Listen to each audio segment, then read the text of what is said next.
So now we're going to talk about rate laws, and there's going to be a couple of videos on this. The first one will be just introducing what a rate law is, and then we're going to talk about how you figure it out from experimental data.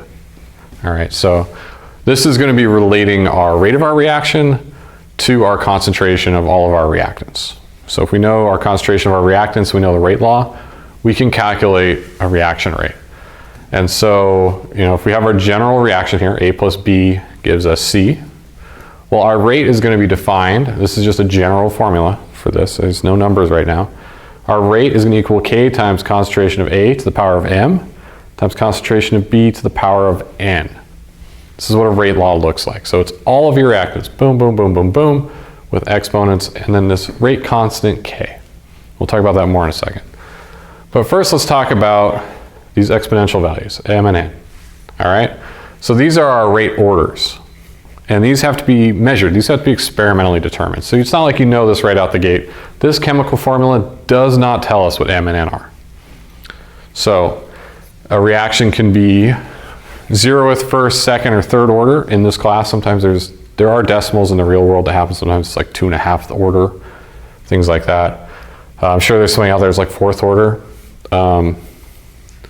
But for the purposes of this class, this is an introduction. We're going to keep it simple. And so our exponents, I'm going to just talk about M, but same deal with N right here. So when we change concentration, these rate orders are going to tell us how our rate is going to change.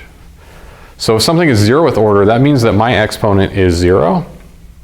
And that means that this thing is essentially always 1. Anything to the power of 0 equals 1. And so what that means for our rate is that if A was 0th order, if I change the concentration of A, my rate remains unchanged. No effect. That's what 0th order means. Now if M equals 1, that's 1st order. Names are creative, I know. So if I double my concentration of A, I'm going to get double the rate because there would be a 1 right here. So if I double this, the whole right-hand side doubles. We're going to assume that B is left unchanged. My rate doubles. If it's 2nd order, well, if I double it, now I'm going to quadruple the rate because I have 2 to the power of 2, that equals 4. So I'm going to double my concentration, and my rate is going to increase exponentially. It's going to quadruple.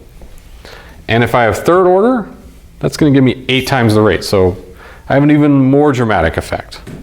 And you could go so on and so forth. We're not going to worry about it. You could have 4th, 5th, 6th, whatever. Who knows how often they happen? In this class, never. So if I know what K is, I have to measure K. I have to measure what M and N are. These all fall out of experimental values. We design an experiment a certain way.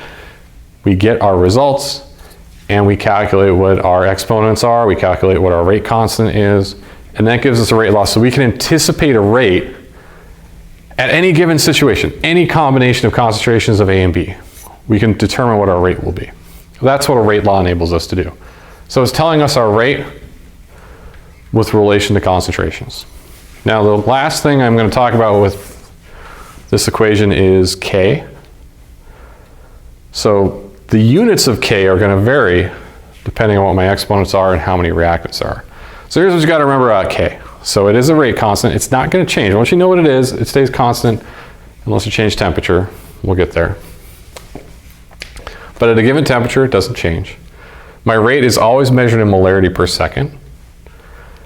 And so K has units that will flex. So when I multiply through, I get molarity per second. So if these are both 0th order, they would be no units. K has units of molarity per second. If I only have A to the 1st order, B to the 0th order, so now this is molarity, K becomes per second. So then it becomes molarity times per second equals molarity per second. So be aware that the units of K are flexible depending on if we call our overall rate order. So that'd be M plus N is 0th, 1st, 2nd, 3rd, so on and so forth. The units change. But other than that, it just multiplies by this as part of this whole product to give us the rate that we need. And then its units are what change depending on the situation. Whether it's what our rate orders are going to determine what the units of K are. So it's a little bit weird, so hang in there. So there's no universal unit set for K. It's very situational. And we'll do some examples and you'll see in a little bit. All right. So next we're going to talk about how we employ this with experimental data. How do we figure out what M and N are? How do we figure out what K is? How do we put it all together? How do we solve for a rate? So on and so forth. So this is just introducing the equations. Next we'll start doing the math.